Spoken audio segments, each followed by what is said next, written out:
Hello everyone.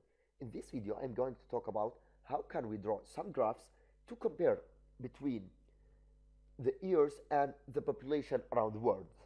So for example, let's start with this library. Import matplot lib.pyplot as p,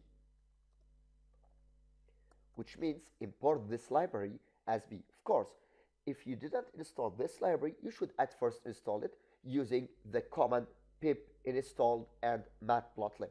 Then let's define two lists. The first one will be for the year.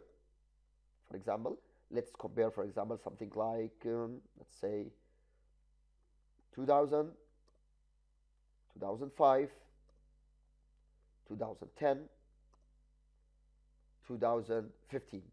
Okay, and the number of populations, for example, around the world, we can give any number here.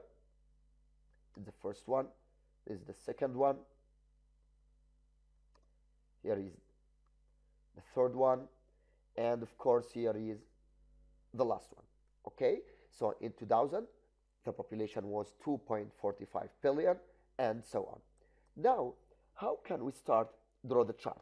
It is very simple. Just write something like p, which is the alias name for the package, and then use the function plot and give them two parameters, which is the year and the pop, the name of course of the to list.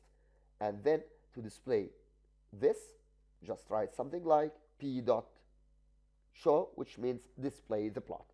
Now let's save this example here in the Python folder.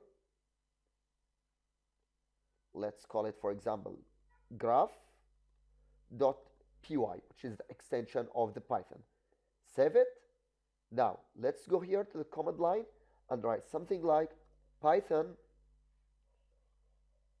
graph.py and just press enter, and the compiler will start compiling the code and show the result on the screen. Yes, as you can see, we have a plot here or a graph which define the number of population around the world with the years. Okay, so in this video we have talked about how can we draw some graph which compare the number of population around the world with the years. Okay, so thank you.